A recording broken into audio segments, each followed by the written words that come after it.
दोस्तों, आज हम बात करेंगे एक दिलचस्प और ज्ञानवर्धक विषय पर। आपको पता है, कुछ बातें ऐसे होती हैं जो हर मर्द को अपनी पत्नी के बारे में जाननी चाहिए। अगर कोई मर्द अपनी पत्नी की दो खास चीजें देख लेता है तो उसके घर में कभी भी गरीबी नहीं आएगी। जी हाँ, ये बातें हैं ऐसी जो ना सिर्फ पैसे की तंगी से बचाती हैं बल्कि खुशियों का भी भरपूर एहसास कराती हैं। तो चलिए बिना वक्त ज़ाया किए इस मज़ेदार चर्चा में शामिल होते हैं और जानते हैं वो खास बातें। इसी तरह की महत्वपूर्ण और ज्ञानवर्धक जानकारी प्राप्त करने के लिए हमारे चैनल समृद्धि को सब्सक्राइब करें और बेल आइकन को प्रेस करें ताकि नई वीडियोस की अपडेट आपको सबसे पहले मिल सके। प्यारे दोस्तों, एक बार की बात है जब भगवान श्री कृष्ण जी द्वारिका में अपने सोने के सिंहासन पर बैठे थे और वहाँ का माहौल बहुत ही भव्य और सुखद था। तभी अचानक देवी सत्यभामा उनके पास आई। उन्हें देखकर ऐसा लगा जैसे वो कुछ सोच में डूबी हुई हैं और चिंतित भी लग रही हैं। भगवान श्री कृष्ण ने उनकी चिंता को भांपते हुए कहा, हे देवी सत्यभामा, ऐसा लगता है कि आप आज किसी खास सवाल को लेकर परेशान हैं। आप निश्चिंत होकर मुझसे कहिए, मैं आपके सभी प्रश्नों के उत्तर देने के लिए ही यहाँ हूँ। सत्यभामा ने भगवान की बात सुनकर अपने मन में उठ रहे सवाल को बताने का साहस किया और बोली, हे माधव, आज मेरे मन में एक अजीब सा प्रश्न उठ रहा है। इस तरह दोनों के बीच की बातचीत शुरू होती है जो आगे एक महत्वपूर्ण और दिलचस्प कहानी में बदलने वाली है। अब सत्यभामा कहती हैं कि मेरा ये प्रश्न है कि स्त्री की वो कौन सी चीजें होती हैं जिन्हें प्रत्येक पुरुषों को अपनी पत्नी की अवश्य देखनी चाहिए और जिसे देखने वाला व्यक्ति कभी भी गरीब नहीं रहता। तब भगवान श्री कृष्ण जी देवी सत्यभामा से कहते हैं, हे देवी सत्यभामा, आपका ये प्रश्न सच में अत्यंत विचित्र है किंतु समस्त मनुष्य के लिए उपयोगी भी है और आज आपने अपने इस प्रश्न को पूछकर पूरी मानव जाति का उद्धार कर दिया है। लेकिन मैं आपको आपके इस प्रश्न का उत्तर देने से पहले आपको एक अत्यंत महत्वपूर्ण कथा सुनाना चाहता हूँ जिसे आपको शुरू से लेकर अंत तक पूरा सुनना होगा, क्योंकि आधा अधूरा ज्ञान प्रत्येक मनुष्य के लिए बहुत ही हानिकारक होता है। फिर देवी सत्यभामा भगवान श्री कृष्ण जी से कहती हैं, हे प्रभु, मैं आपको विश्वास दिलाती हूँ कि मैं इस कथा को शुरू से लेकर अंत तक पूरा अवश्य सुनूंगी और इस कथा को पूरे ब्रह्मांड में भी विख्यात करूंगी। मित्रों, अब भगवान श्री कृष्ण जी देवी सत्यभामा से कहते हैं, हे देवी सत्यभामा, किसी समय की बात है, किसी नगर में एक किसान रहता था। वो बहुत ही गरीब था। उसके घर में खाने पीने का कोई सामान तक नहीं था, यहाँ तक कि उसे पहनने के लिए कोई वस्त्र भी नहीं थे। वो एक वस्त्र को पहनता था और उसकी पत्नी बहुत ही सुंदर थी और वो अपनी पत्नी से बहुत प्रेम भी करता था, किंतु उसकी पत्नी को अपनी सुंदरता पर बहुत ही ज्यादा अहंकार था। अपने इसी अहंकार के कारण वो घर में अपनी ही मनमानी किया करती थी। इसीलिए वो किसान ज्यादातर परेशान रहने लगा था, क्योंकि अब उसकी पत्नी उससे बात बात पर लड़ाई झगड़ा करने लगी थी। इस तरह उसके घर में प्रतिदिन झगड़े होने लगे थे। उसकी पत्नी उसे ताने भी मारने लगी थी।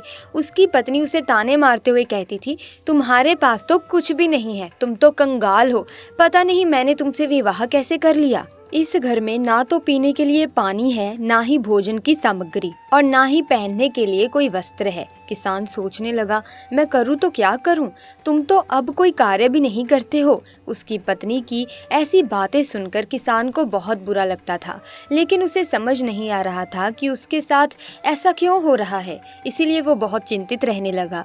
धीरे धीरे उसे और भी गरीबी का सामना करना पड़ा और उसे अपने सभी खेतों को भी बेचना पड़ा। फिर भी उसकी स्थिति में कोई सुधार नहीं हुआ।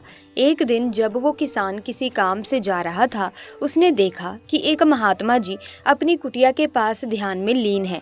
किसान सोचने लगा, ये महात्मा जी मुझे किसी समस्या का समाधान दे सकते हैं और उनके पास जाकर दोनों हाथ जोड़कर विलाप करने लगा। महात्मा जी ने जब उसकी पुकार सुनी तो उन्होंने आंखें खोली और पूछा, हे पुत्र, तुम कौन हो और क्यों विलाप कर रहे हो? किसान ने कहा, हे मुनिवर, मैं इस नगर का गरीब किसान हूँ।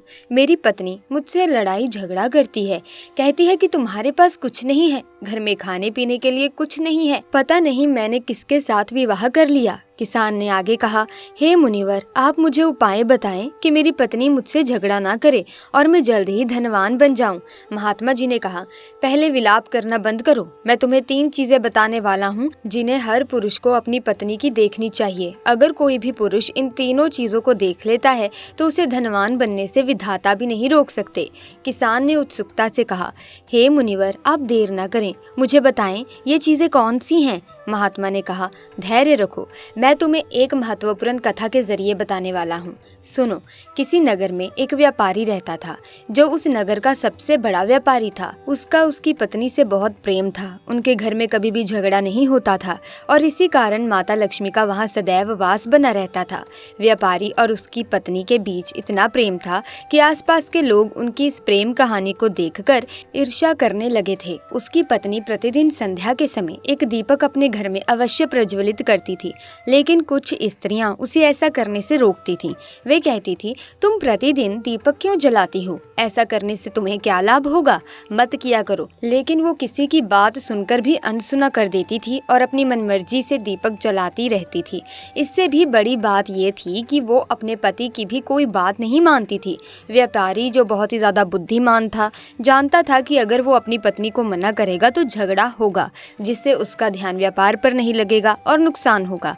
वो अपनी पत्नी से बहुत प्रेम करता था, लेकिन उसकी पत्नी उस प्रेम का दिखावा करती थी और अक्सर नाराज हो जाती थी।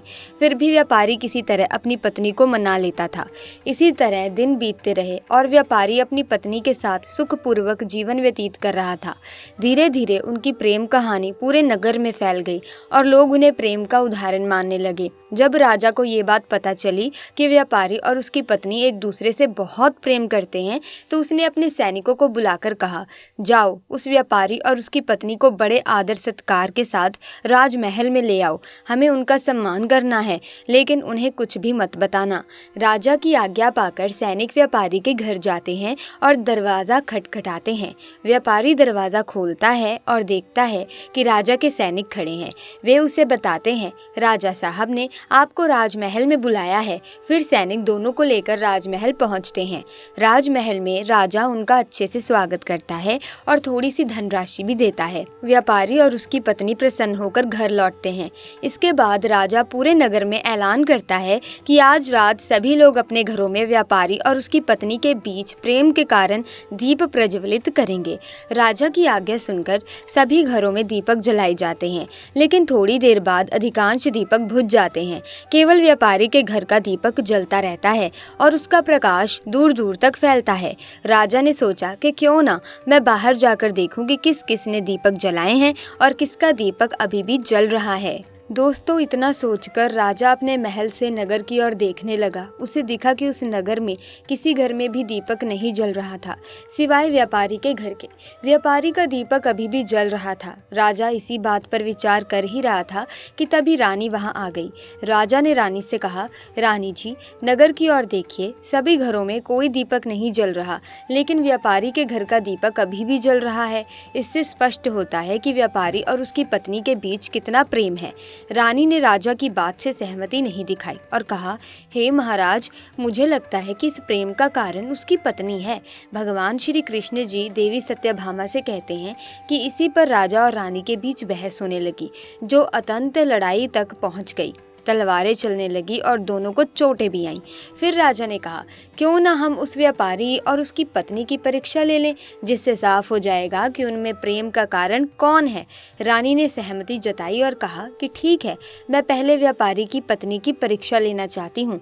राजा ने कहा, आप जैसा चाहें कर सकती हैं। रानी ने कुछ सैनिकों को बुलाया और कहा, जाओ व्यापारी से कह दो कि अगर वो अपनी पत्नी को मार डालेगा तो मैं उससे विवाह कर लूंगी और राजा को बंदी बनाकर कारागार में डाल दूंगी। सैनिक व्यापारी के घर पहुंचे, जहां व्यापारी थोड़ा बीमार था। उन्होंने उसे बताया कि रानी का आदेश है कि यदि वो अपनी पत्नी को मार देगा तो रानी उससे विवाह कर लेंगी। व्यापारी ने कहा, जी मैं अपनी पत्नी को किसी भी हाल में नहीं खो सकता, क्योंकि मैं उससे बहुत प्रेम करता हूँ। अगर किसी ने मेरी पत्नी को नुकसान पहुंचाने की सोची तो मुझसे बुरा कोई नहीं होगा। मैं रानी से विवाह नहीं करूंगा, चाहे वो मुझे सिंहासन ही क्यों न दे।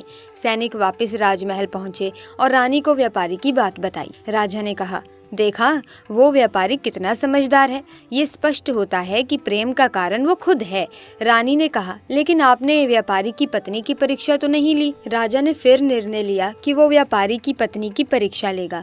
उसने सैनिकों को बुलाकर कहा, जाओ उसे बताओ कि यदि वो अपने पति को मार देगी तो मैं उसे अपनी रानी बना लूंगा। सैनिकों ने व्यापारी की पत्नी से कहा कि राजा साहब ने आदेश दिया है कि अगर वो अपने पति को मार देगी तो राजा उससे विवाह कर लेंगे। व्यापारी की पत्नी ने सोचा कि राजा मुझसे विवाह करने के लिए तैयार है। उसने कहा, मैं अपने पति को मारने के लिए भी तैयार हूँ। सैनिकों ने पूछा, लेकिन राजा को कैसे पता चलेगा कि तुमने अपने पति को मार डाला? पत्नी ने कहा कि जो दीपक मैं संध्या में जलाती हूँ उसके बुझने के बाद मैं अपने पति को मार दूंगी और राजा को इशारा कर दूंगी। राजा के सैनिक राजमहल लौटे और राजा से कहा, हे राजन, व्यापारी की पत्नी अपने पति को मारने के लिए तैयार है। जब रानी ने ये बात सुनी तो उसे उस स्त्री पर बहुत ज्यादा गुस्सा आया। उसे स्त्री जाति से घृणा होने लगी। राजा ने रानी से कहा, ये समय ज्यादा सोचने का नहीं है, हमें व्यापारी की जान बचाने के बारे में सोचना चाहिए क्योंकि उसकी पत्नी निर्दया है और निश्चित रूप से उसे मार देगी। राजा ने तुरंत सैनिकों से कहा कि जल्दी जाएं और व्यापारी की पत्नी से कह दें कि वो अपने पति को ना मारे। सैनिक दौड़ते हुए व्यापारी के घर पहुंचे, लेकिन उन्होंने देखा कि व्यापारी की पत्नी ने अपने पति को दिन में ही मार डाला था। सैनिकों ने उसे डांटा, तुमने कहा था कि तुम शाम को उसे मारोगी, लेकिन तुमने उसे दिन में क्यों मार डाला? व्यापारी की पत्नी ने कहा, मुझे अपने पति को मारना था और मैं ऐसा बहुत पहले से करना चाहती थी। सही मौका नहीं मिला, इसीलिए मैंने सोचा कि दिन में ही मार दूं और शाम को दीपक बुझा दूंगी। सैनिकों ने उसे बताया कि उसे राजा से इस बारे में पूछना चाहिए। व्यापारी की पत्नी और सैनिक राजमहल पहुंच गए, जहां उन्होंने राजा को सारी बात बता दी।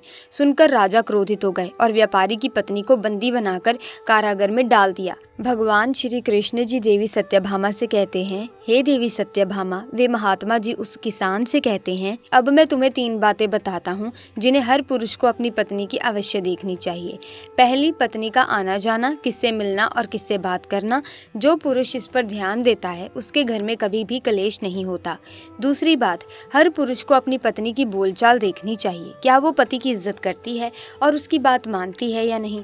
तीसरी बात, पत्नी के चाल चलन पर ध्यान देना चाहिए। जो पुरुष अपनी पत्नी को नियंत्रण में रखता है उसके घर में कभी भी कलेश नहीं होते।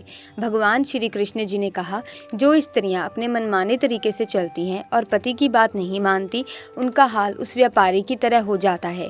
देवी सत्यभामा ने कहा, हे प्रभु, आपने मुझे महत्वपूर्ण ज्ञान दिया है, मैं इसे समस्त ब्रह्मांड में फैलाने का प्रयास करूंगी। दोस्तों, अगर आपको कथा अच्छी लगी हो तो इस वीडियो को लाइक करें और कमेंट बॉक्स में लिखें जय श्री कृष्ण। दोस्तों, अब अगर आपके घर में धन नहीं रुकता तो नहाते समय औरतें ये उपाय जरूर करें, अचानक धन प्राप्ति होती है। इसके अलावा जो औरतें कपड़े खोलकर नहाती हैं उनके लिए भी खुशखबरी है। तो ऐसे में इससे संबंधित कथा भी सुनते हैं।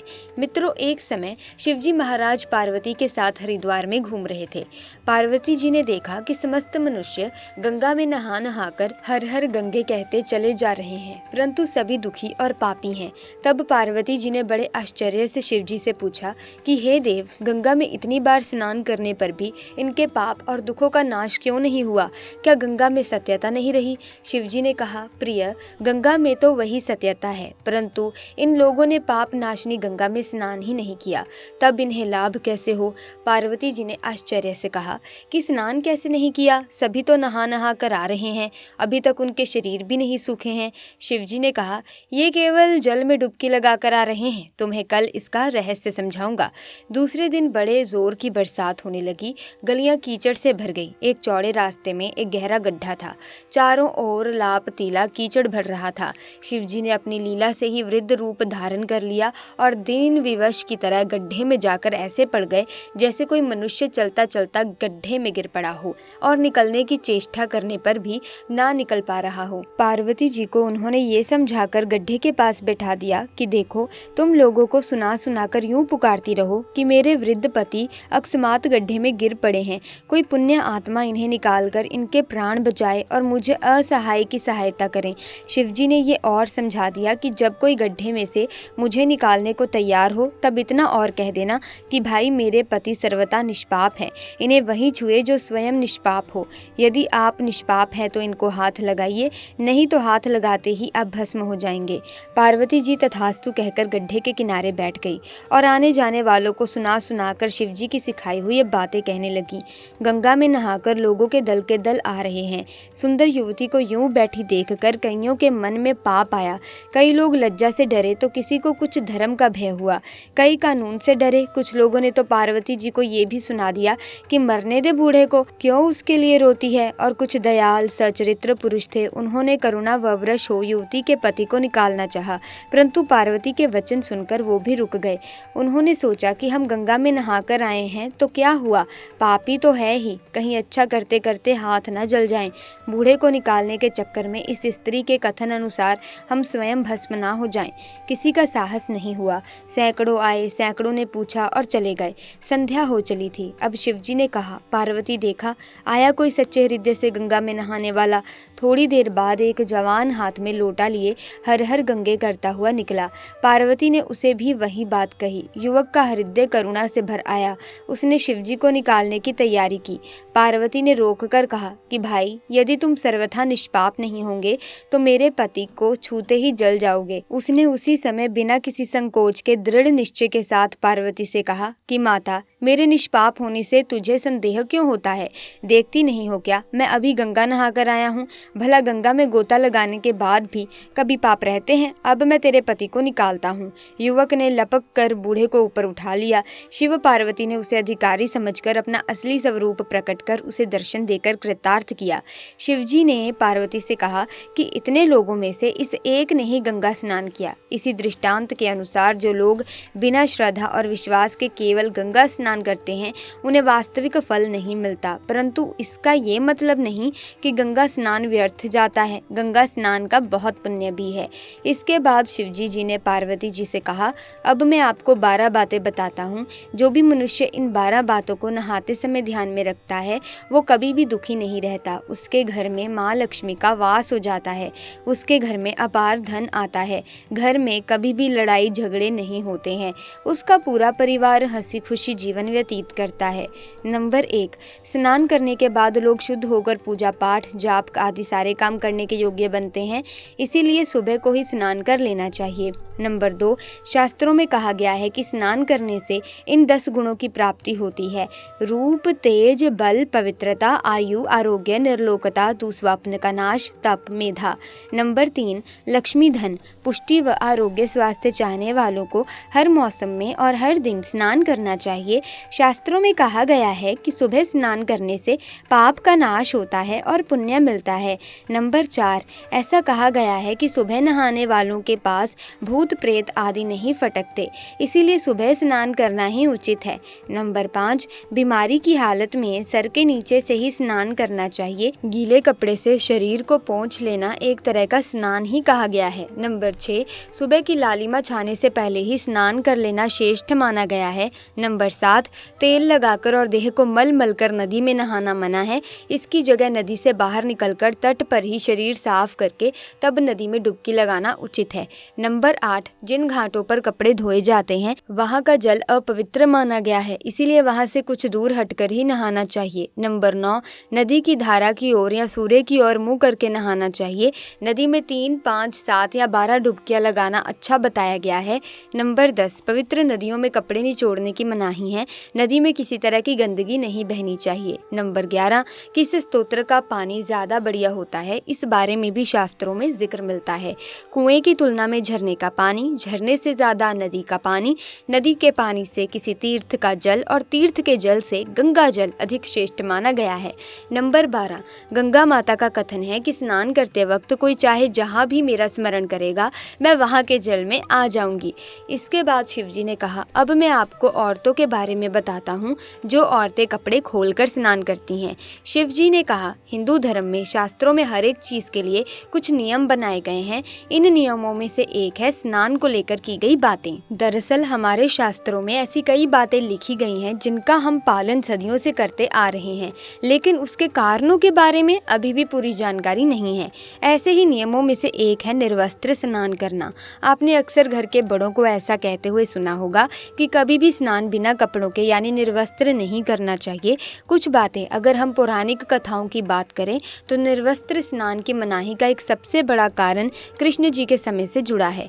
पौराणिक कथाओं के अनुसार एक बार जब गोपिकाएं सरोवर में स्नान कर रही थी और वो निर्वस्त्र थी, उस समय बाल कृष्ण ने गोपियों के सभी वस्त्र छिपा दिए। उस समय जब कृष्ण जी ने उनके वस्त्र छिपा लिए और गोपियों ने अपने वस्त्र वापस लेने की प्रार्थना की, तब कृष्ण जी ने उन्हें समझाया कि कहीं भी बिना वस्त्र धारण किए स्नान नहीं करना चाहिए, इससे जल के देवता वरुण का अपमान होता है। इसीलिए आपको निर्वस्त्र स्नान ना करने की सलाह दी जाती है। अगर आप नहाते समय ये सोचते हैं कि बंद कमरे में कोई आपको नहीं देख रहा, तो ऐसा गलत है, क्योंकि ईश्वर आपको हर स्थान पर देखते हैं। यदि आप निर्वस्त्र होकर स्नान कर रहे हैं तो ये मुख्य रूप से जल के देवता वरुण का अपमान करने जैसा होता है। निर्वस्त्र स्नान से आपको पाप लग सकता है और आर्थिक और शारीरिक नुकसान पहुंच सकते हैं। यदि आप निर्वस्त्र स्नान करते हैं तो आपके शरीर में नकारात्मक ऊर्जा प्रवेश करती है और आपकी मानसिकता भी नकारात्मक हो सकती है। दोस्तों, इसीलिए हमेशा आपको यही सलाह दी जाती है कि भले ही आप नहाते समय कोई एक कपड़ा धारण करें, लेकिन बिना कपड़ों के स्नान ना करें, तभी आपके लिए बेहतर होगा। निर्वस्त्र स्नान से शरीर की नकारात्मक ऊर्जा शरीर से बाहर निकल सकती है और इसका प्रभाव आपके शरीर के साथ मन मस्तिष्क में भी होता है। गरुड़ पुराण के अनुसार जब आप स्नान करते हैं तब आपके पितृ यानी अमृत पूर्वज आपके आसपास मौजूद होते हैं। यदि आप निर्वस्त्र स्नान करते हैं तो आपको पितृदोष लग सकता है। ऐसे स्नान करने से आपके पितरों को तृप्ति नहीं मिलती है और ये घर में पितृदोष का कारण बन सकता है और वस्त्रों से गिरने वाले जल को ग्रहण करते हैं, जिनसे उनकी तृप्ति होती है। निर्वस्त्र स्नान करने से पितृ अतृप्त होकर नाराज होते हैं, जिनसे व्यक्ति का तेज, बल, धन और सुख नष्ट होता है। इसीलिए कभी भी निर्वस्त्र होकर स्नान नहीं करना चाहिए। पद्म पुराण के अनुसार नहाने वाला पानी पूर्वजों के हिस्से जाता है और निर्वस्त्र होकर नहाने से इसे पितरों के समक्ष बिना कपड़ों के नहाना माना जाता है। शास्त्रों में भी ऐसी मान्यता है कि यदि कोई निर्वस्त्र स्नान करता है तो माता लक्ष्मी उसे रूठ सकती हैं। इससे आपकी कुंडली में धन हानि के योग बन सकते हैं और आपकी आर्थिक स्थिति खराब हो सकती है। इन्हीं कारणों से आपको निर्वस्त्र स्नान ना करने की सलाह दी जाती है और शास्त्रों में भी इस बात की मनाही है। अब आपका इसके बारे में क्या कहना है, नीचे कमेंट सेक्शन में आप हमें ज़रूर बताइएगा। मुझे उम्मीद है कि इस वीडियो में बताई गई ज्ञानवर्धक कथाएं आपको आज बहुत कुछ सिखा चुकी होंगी।